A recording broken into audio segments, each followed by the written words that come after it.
Di bawah langit yang muram, seorang anak laki-laki terlahir dan hidup dalam belenggu perbudakan. Dunia pertama yang dia saksikan adalah dunia yang keras. Setiap napas dan keringat adalah milik tuannya, bukan milik diri sendiri. Kenangan paling awal yang terukir dalam benak adalah bayangan sang ayah, digantung di pohon belakang rumah atas perintah raja yang kejam. Mata kecil nan polos harusnya melihat keindahan, justru menyaksikan kengerian dan ketidakadilan yang tidak termaafkan.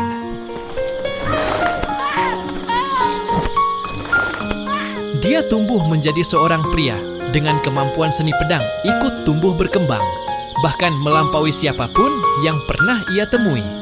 Setiap ayunan pedangnya adalah tarian mematikan, presisi yang menakutkan.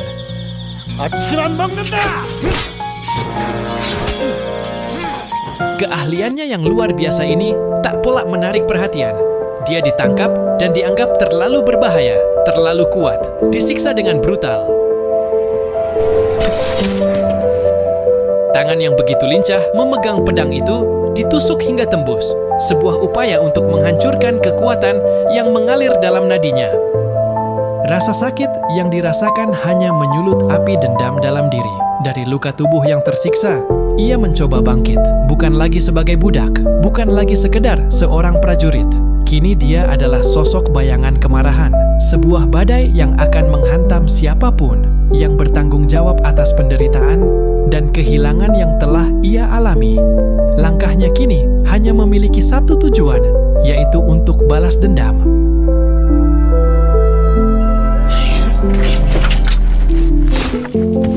Cerita dimulai di akhir abad ke-16. Dinasti Joseon pada masa rezim Raja Seonjo yang sangat menentang persamaan derajat antara bangsawan dan kaum budak. Sang raja tidak segan untuk menghabisi kelompok yang menentang aturannya, seperti yang terjadi di wilayah Daedonghe. Penduduk Daedonghe membuat sebuah organisasi di mana semua orang setara atau memiliki derajat yang sama, yang hal itu membuat mereka semua dianggap sebagai pengkhianat raja. Mereka kemudian dilenyapkan oleh pasukan kerajaan tanpa terkecuali. coba. 네 아비가 쓴 글이 맞는 대동하다.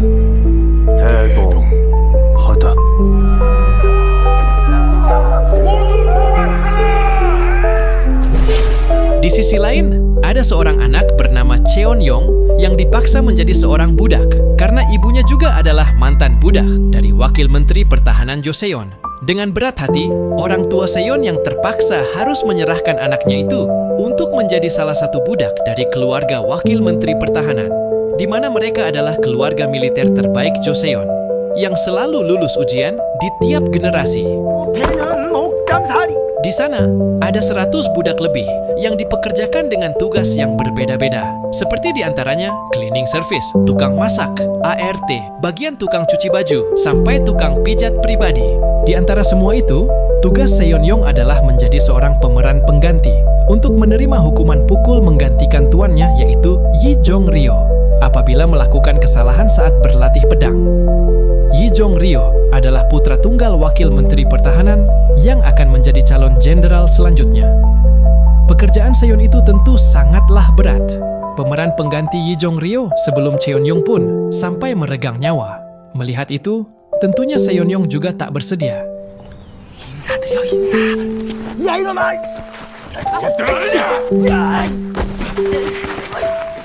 Dia pun berupaya untuk kabur, namun bisa ditahan oleh pengawal yang telah membawanya. Cheon pun hanya bisa menahan rasa sakitnya pukulan, dan entah sampai kapan nasib malang itu akan berakhir.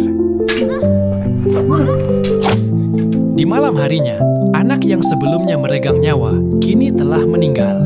Ayah dan ibunya, yang juga merupakan budak, tak bisa berbuat apa-apa. Mereka hanya bisa merelakan kepergian anaknya. Tak lama kemudian, Yi Jong-ryo menemui Seon-yong sambil membawa makanan. Makanan itu pun langsung dimakannya dengan lahap. Itulah awal mula perkenalan di antara dua sahabat yang akan tumbuh bersama dengan nasib dan latar belakang yang berbeda. Setelah menghabiskan makanannya, Seon memutuskan untuk kabur dan kembali menemui ayahnya. Namun, hanya kenyataan pahit yang dia dapatkan. Dengan kedua matanya, dia melihat langsung ayahnya telah dibuat meninggal di belakang rumah karena sering menentang keputusan kerajaan. Tak lama kemudian, Seonnyong yang kabur ditemukan oleh Gwang Yi, pemburu budak yang bekerja pada Wakil Menteri Pertahanan. Seonnyong kembali dibawa untuk melanjutkan pekerjaannya di rumah Wakil Menteri. Kemudian, di malam harinya, Seon mengajak Jong untuk berlatih kembali. Sebelumnya, secara diam-diam di saat Seon menjadi pemeran pengganti, dia mempelajari gerakan pelatih Jong dan mengajarinya bagaimana cara menahan serangan dari sang pelatih. 잘하네. 네 스승은 공격은 뻔해. Ayah Jong mengetahui dan memperhatikan mereka berdua secara diam-diam. Dan hasil dari latihannya bersama Seon, Jong Ryo menunjukkan perkembangan yang begitu pesat. Keesokan harinya, Jong menemui Seon dan memberi perintah bahwa mulai besok Seon akan menjadi pelatihnya. Tentunya, hal itu membuat Seonnyong sangat terharu. Sambil menangis, dia mematahkan semua ranting-ranting kayu yang akan digunakan tuannya untuk memukulnya. Seiring berjalannya waktu, keduanya tumbuh dewasa bersama dan menjadi sahabat karib. Seon tumbuh menjadi pendekar pedang yang tangguh, namun tidak begitu dengan Jong Ryo.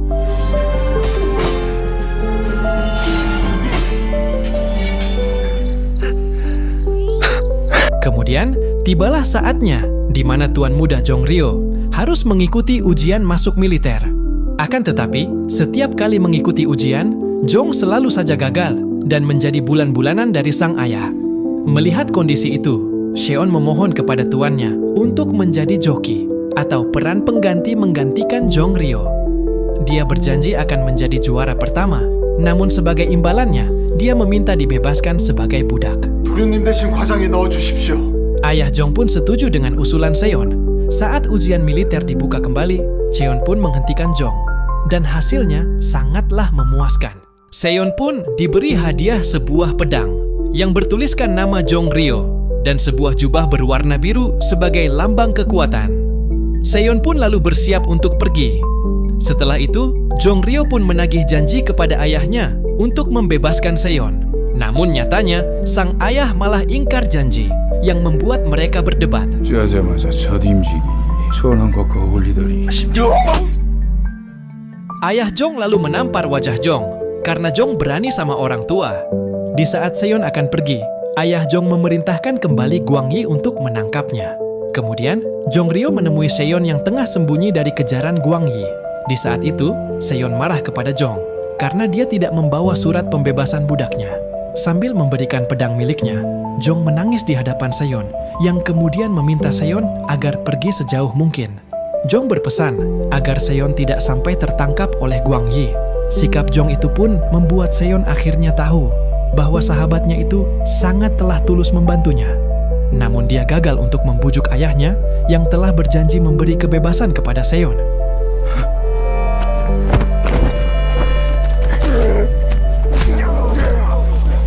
Beberapa tahun kemudian, ternyata Seonnyong kembali ditangkap oleh Gwang Yi dan pengikutnya.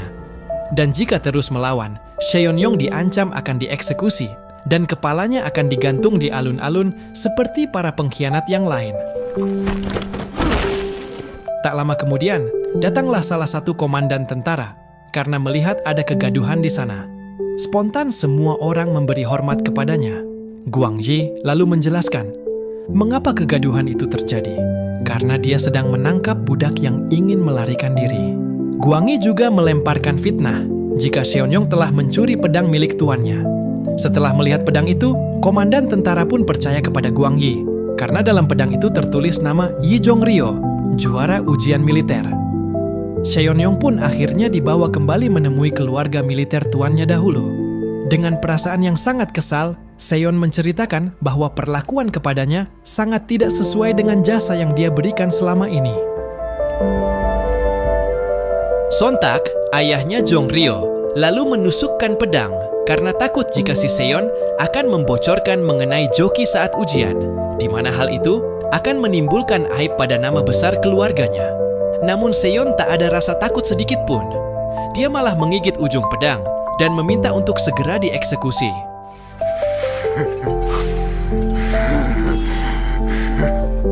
Beruntungnya Jongrio bisa membujuk sang ayah, sehingga nyawa Seon pun selamat.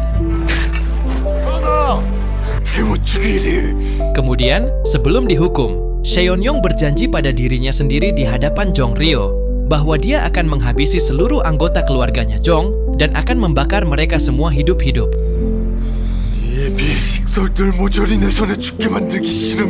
Karena ketakutan dengan perkataan Seon, Jong pun terpaksa melukai salah satu tangan Seon agar tak bisa menggunakan pedangnya. Tangan yang dulunya berjasa itu sekarang telah dirusak oleh anak manja yang tidak tahu cara berterima kasih.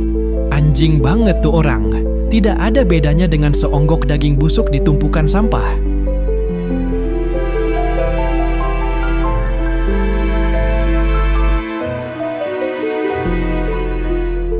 Di malam harinya, pengawal kerajaan memberi kabar kalau kapal-kapal induk pasukan Jepang sudah memasuki wilayah Joseon untuk menginvasi.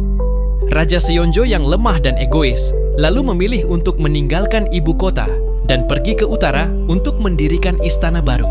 Dan untuk mempertahankan kekuasaan sang raja, Jongrio sebagai lulusan militer terbaik ditugaskan untuk mengawal sang raja. Sementara keluarganya diminta untuk menyusul secara diam-diam setelah ayahnya kembali dari istana. Di saat hendak pergi, Jongrio dibuat kaget karena pedangnya tidak ada di tempat. Dia pun curiga kepada Seon-yong dan kemudian pergi ke dalam gudang untuk memeriksa keadaan Seon. Namun nyatanya Seon-yong masih pingsan dan belum juga siuman. Karena tak punya banyak waktu, Jongrio pun segera pergi tanpa membawa pedangnya. Setelah Jongrio pergi, barulah terungkap si pencuri pedang adalah seorang budak yang sudah tak tahan diperlakukan seperti binatang. Dia pun mengajak semua budak yang lain untuk melakukan pemberontakan. Di malam itu, semua keluarga Jong dihabisi pasukan para budak. Ibu Jong dibakar hidup-hidup bersama surat budak milik mereka. Sementara ayahnya, yaitu wakil komandan militer, ditikam hingga meninggal di tempat. Kediaman Jong pun dibakar, dan semua barang berharga dijarah para budak. Beruntungnya, istri dan anak Jongrio masih selamat karena bersembunyi. Sementara itu, Seon yang tadi masih pingsan, terbangun dan bisa segera melarikan diri sebelum dia dilahap api. Seon lalu menemukan pedang Jongrio dan juga jubah biru kebesarannya. Setelah itu, dia bertemu dengan istri dan anak Jongrio yang langsung ketakutan melihat Seon. Istri Jong bilang, kutukan yang Seon ungkapkan kini terwujud.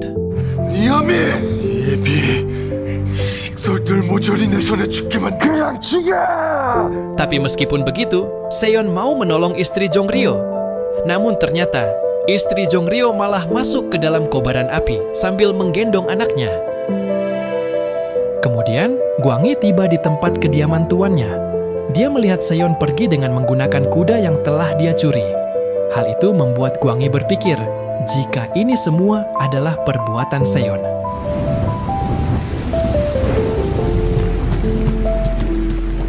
Sementara itu, Raja Seonjo yang sedang meninggalkan ibu kota dibuat kaget karena melihat istananya dari kejauhan sudah dilahap api. Padahal menurut keterangan, pasukan Jepang belum sampai di ibu kota.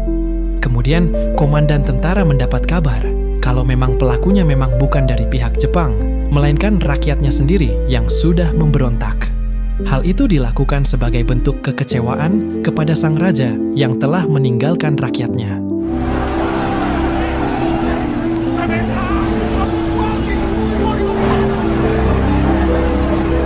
Di sisi lain, Seon-yong dikenal sebagai perwira militer oleh seorang bangsawan ahli strategi karena jubah dan pedang yang dia pakai.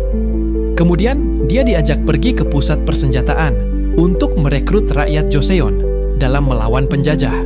Sebagai imbalannya, rakyat Joseon akan diberi penghargaan dan akan dibebaskan dari perbudakan. Sehingga, banyak rakyat yang ikut bergabung bersama bangsawan. Di antaranya ada seorang pemuda yang ahli menggunakan ketapel dan juga seorang jagal. 백정놈 살다 얼른 이리 서시오. 자. Tak lama kemudian, pasukan Jepang sampai di ibu kota Joseon. Mereka dipimpin oleh sang komandan, bernama Genshin Kikawa, dengan sifatnya yang amat kejam. Genshin memasuki setiap wilayah Joseon, layaknya tempat berburu, sehingga menimbulkan rasa takut di hati rakyat Joseon.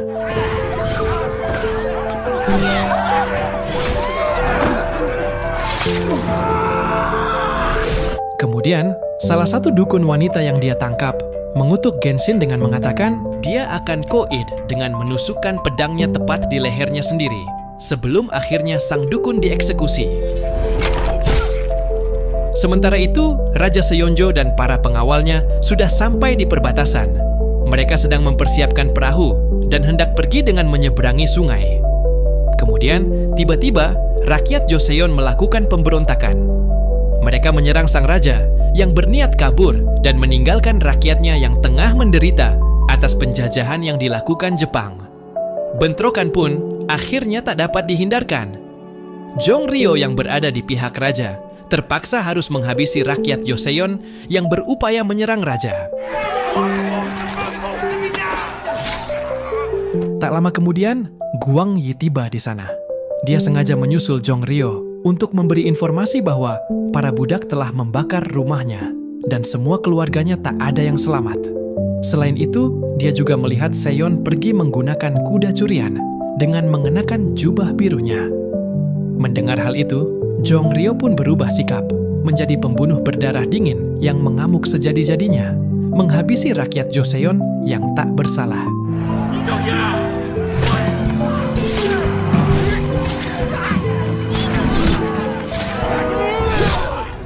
Padahal aslinya, rakyat Joseon hanya meminta perlindungan dan keadilan.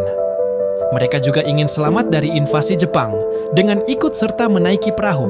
Namun Raja Seonjo yang egois hanya bisa menelantarkan rakyatnya dan mementingkan kepentingan pribadinya. Setelah Raja Seonjo dan pasukan kerajaan berhasil menaiki perahu, sang raja lalu memerintahkan untuk membakar dermaga kapal agar pasukan Jepang tak bisa mengejarnya. Namun, tindakan tersebut bukan tanpa resiko. Jika dermaga dihancurkan, maka jalur evakuasi rakyat Joseon akan terputus.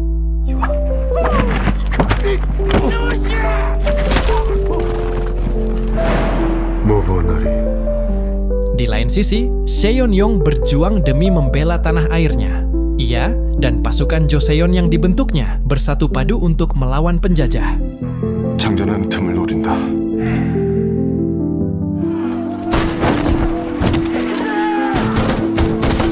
Namun karena pasukan Jepang memiliki persenjataan yang lengkap, pasukan Seonryong bisa dipukul mundur, serta banyak dari mereka yang menjadi korban. Seonryong lalu mengambil inisiatif untuk menyerang garis depan musuh.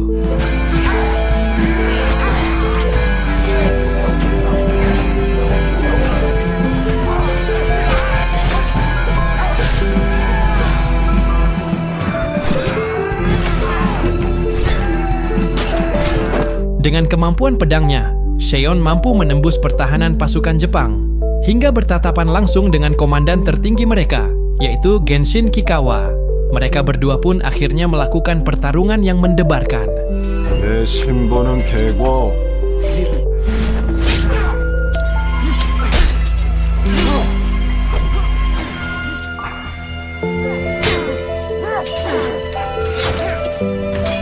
Dengan jurus-jurus pedangnya, akhirnya Seon mampu melukai Genshin pada bagian wajah, sehingga hal itu membuat Genshin mengakui kemampuan pedang Seon.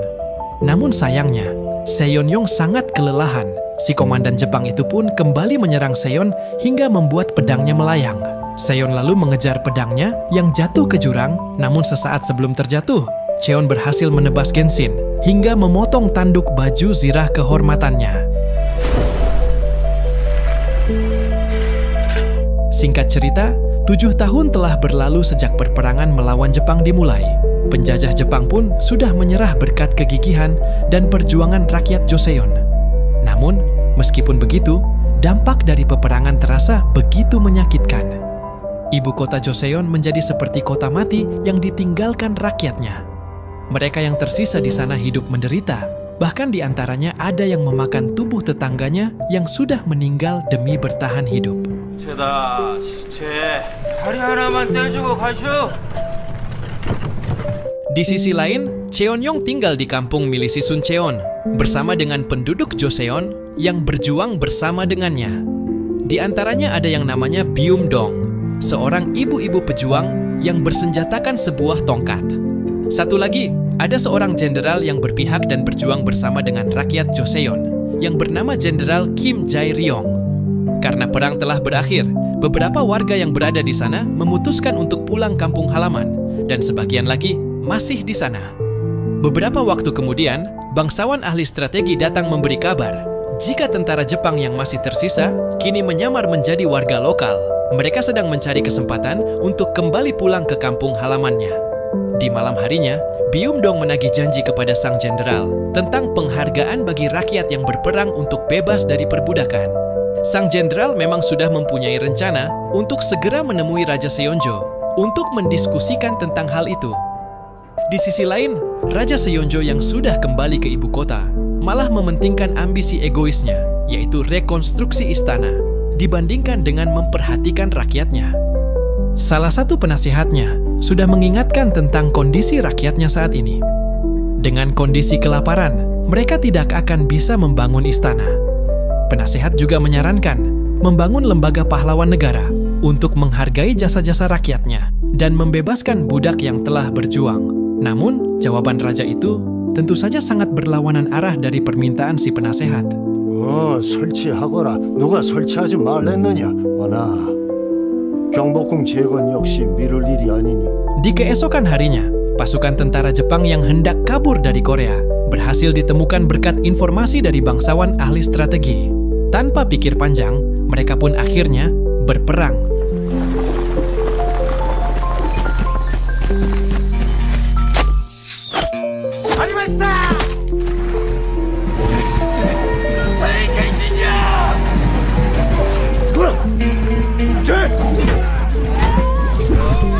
Cheonyong yang diberi julukan Dewa Pedang Berjubah Biru bersama pasukan Joseon akhirnya mampu menangkap pasukan Jepang yang tersisa.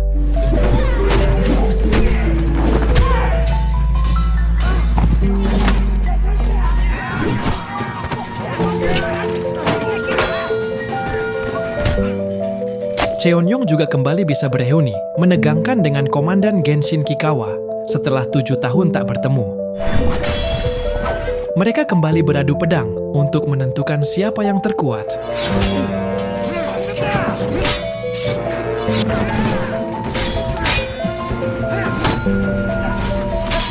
Mereka berdua saling sabet dan bisa melukai satu sama lain. Akan tetapi, pertempuran mereka tak berlangsung lama karena mereka diganggu oleh Byum-dong dan kawan-kawan yang menangkap Genshin dengan sebuah jaring. Rencananya, Jenderal Kim akan membawa mereka kepada sang raja untuk melakukan negosiasi, yang dimana akhirnya diketahui bahwa pasukan Jepang tersebut merupakan momok hantu bagi rakyat Joseon selama ini, yaitu hantu topeng goblin dan pakaian perang Jepang yang disembunyikan pasukan Jepang. Mereka memotong banyak hidung rakyat Joseon atas perintah pemimpin tertinggi mereka, Hideyoshi Toyotomi, sebagai bukti kejayaan pasukan Jepang dalam menginvasi wilayah jajahannya. Di keesokan paginya, saat di perjalanan, mereka melihat pemandangan yang begitu kontras, di mana banyak rakyat terlantar dan kelaparan. Sementara di balik tembok, mereka melihat pejabat wali kota Joengjo sedang berpesta dengan makanan yang mewah. Byum-dong sudah tak tahan melihat kenyataan yang pahit tersebut. Namun demikian, Jenderal Kim akan melaporkan pejabat wali kota Joengjo untuk segera dipecat. 부회원 청준 목소를 둘 다 똑같이 괴기다 이 말이요? Tapi bagi Byum-dong, hal itu tidaklah cukup. 외놈들하고 붙어먹은 가서 모가지를 쑤셔부려도 시원찮을 방국인데 이것도 나라라고. Dia kemudian memutuskan untuk membuat perhitungan dengan caranya sendiri. Byum-dong bersama orang-orang yang mengikutinya menyergap kediaman wali kota Jungjo yang di dalamnya tidak ada pengawalan sama sekali. Mereka lalu menjarah makanan untuk dibagi kepada rakyat. Dan kemudian Byum-dong menghukum sang wali kota.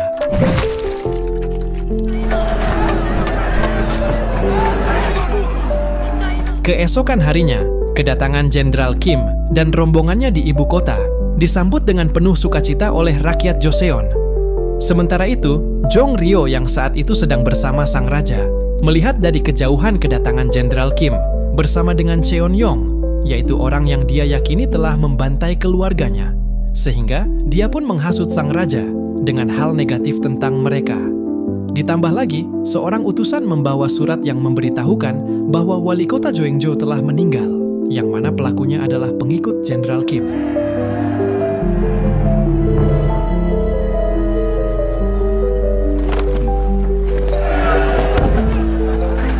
Beberapa waktu kemudian, Jenderal Kim berniat menemui sang raja tanpa didampingi siapapun, dengan membawa tawanan pasukan Jepang sebagai cara bernegosiasi. Namun Jenderal Kim malah dituduh sebagai pengkhianat dan pasukan kerajaan menyergapnya. 영모를 위한 김대령을 포박하라!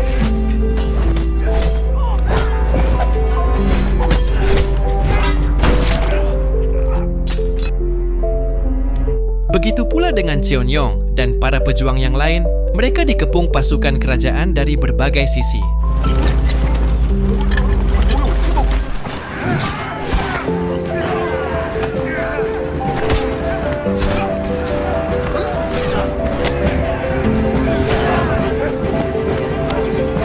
Setelah dapat dilumpuhkan dan tertangkap, Jenderal Kim kemudian memaksa untuk bertemu dengan sang raja.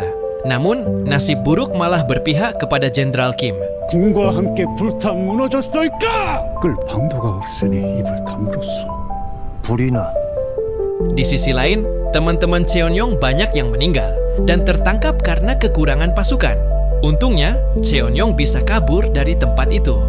Kemudian, di saat kepala Jenderal Kim digantung di alun-alun, Cheon Yong yang sedang menyamar menyaksikan Jong Ryo berada di sana. Dia yakin jika Jong Ryo berada di pihak sang raja. Malam harinya, di saat Jong Ryo pulang ke rumah, dia menemukan pasukan pengawalnya telah habis oleh kengerian jurus pedang Cheon Yong. Di sana, Cheon Yong sedang menunggunya untuk membalas perbuatan yang telah membuat Jenderal Kim dipenggal.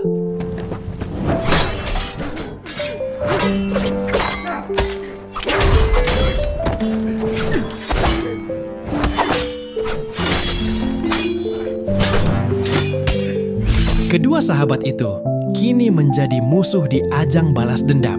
Cheon Yong berkeyakinan bahwa Jong Ryo telah mendukung Raja Seonjo yang sangat lalim dan menghukum Jenderal Kim yang sangat berjasa bagi negara.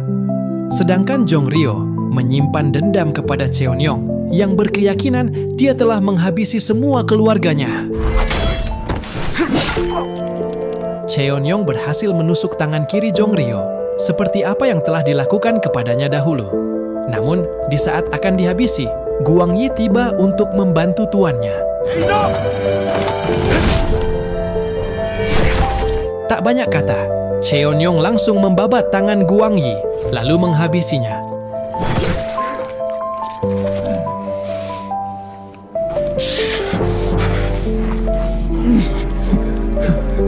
Cheon Yong harus pergi secepatnya karena pasukan pengawal kerajaan telah tiba di sana. Setelah kematian Jenderal Kim, kerusuhan terjadi di mana-mana sebagai bentuk kekecewaan rakyat kepada sang raja, sehingga hal itu membuat Jong Ryo menjadi sasaran kemarahan Raja Seonjo. Karena dialah dalang yang memberi gagasan dan ide untuk menghukum Jenderal Kim. Untuk meredakan amarah sang raja, Jong Ryo memberi sebuah benda antik yang dibawa oleh tawanan pasukan Jepang. Dia juga mengatakan bahwa ada lebih banyak lagi harta karun yang disembunyikan, sehingga Jong Ryo meminta pasukan Jepang yang ditahan agar dijadikan sebagai pasukan pencari harta karun di bawah komandonya. Di hadapan semua penasehat, Komandan Genshin diangkat menjadi komandan pasukan Jepang yang diberi nama pasukan Kim. Semua penasehat sudah berupaya untuk mencegah hal tersebut terjadi. Namun, seperti biasa, keputusan sang raja adalah mutlak. 를 무혈하여 전교에 Di sisi lain, Cheon Yong membawa semua kepala yang dipenggal oleh sang raja dan kembali menemui pasukan Byom-dong. Sesampainya di sana, dia pun langsung pingsan. 벼슬이라도 받은 줄 알았더니 Di keesokan harinya, semua kepala yang dibawa Cheon Yong langsung dimakamkan dengan layak. Byom-dong dan semua pasukannya tidak bisa menahan kesedihan mereka. Byum-dong melampiaskan kemarahannya kepada Cheon-yong karena dia tak mendengarkan perkataannya untuk tidak menemui sang raja saat itu. Di tengah-tengah kemelut itu, Cheon-yong mampu kembali membakar semangat para pejuang. Mereka mengajak semua pasukan yang tersisa untuk memberontak demi melengsarkan Raja Seonjo. Akan tetapi, dengan sisa pasukan yang ada saat ini, sangatlah mustahil untuk menembus pertahanan istana. Mereka lalu membuat rencana untuk merekrut banyak pasukan dengan modal harta karun peninggalan Jepang yang letaknya tidak jauh dari saat pasukan Jepang sebelumnya ditangkap. Mereka pun bergegas mencari benda-benda tersebut dan dengan mudah mereka menemukannya. Akan tetapi, tiba-tiba Cheon-yong dan Byum-dong ditangkap oleh bangsawan ahli strategi dan semua anggota yang telah memilih jalan lain. Mereka memilih untuk menikmati harta karunnya dibanding melawan sang raja. Mereka kemudian membawa peti-peti tersebut dan meninggalkan Cheon-yong serta Byum-dong dengan kondisi terikat. 무덤 싣고 가는 것인데. 검정돈이! 싫다는 막내는 무덤. Kemudian di tengah jalan, pemuda ahli ketapel yang biasa dipanggil si Bumsu memaksa untuk kembali kepada Cheon-yong. 돌아가고 싶네. Bangsawan dan teman-temannya pun kembali melanjutkan perjalanan pulang. Namun tiba-tiba, di tengah jalan, mereka diserang oleh pasukan aliansi Jepang dan aliansi kerajaan yang dipimpin oleh Jongryeo.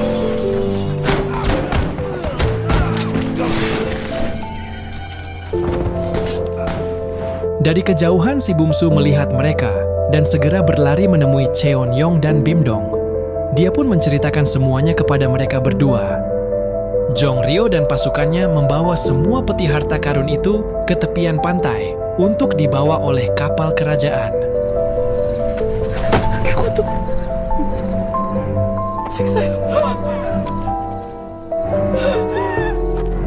Dan tanpa diduga, Jongryeo berupaya menghabisi semua aliansi pasukan Jepang dengan senapan. Karena bagaimanapun juga, mereka telah membuat rakyat Joseon menderita.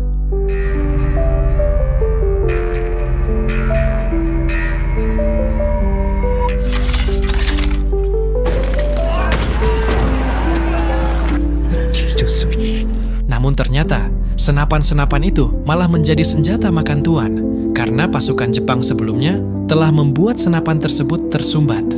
Mereka pun akhirnya berperang dengan menggunakan pedang.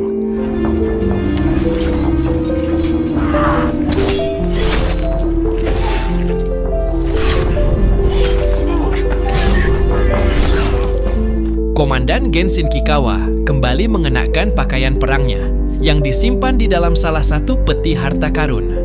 Setelah beberapa lama, semua pasukan Korea habis dan tinggal Jongryeo seorang diri. Jongryeo berhadapan langsung dengan Komandan Genshin.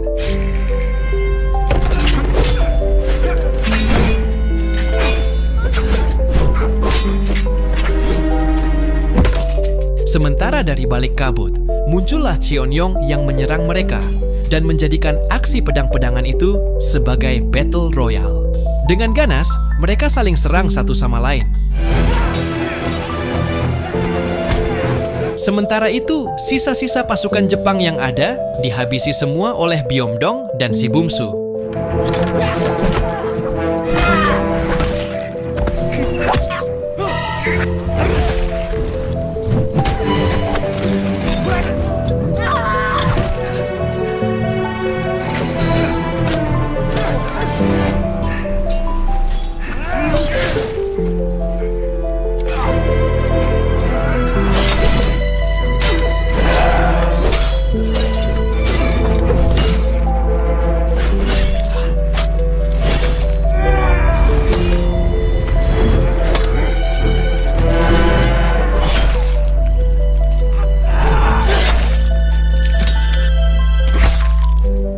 Beruntungnya, dia bisa membuat Komandan Genshin kehilangan kedua tangannya dan membuatnya pergi ke dunia lain di dukun wanita alias si dukun merah.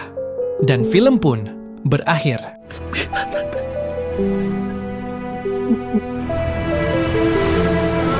정리야.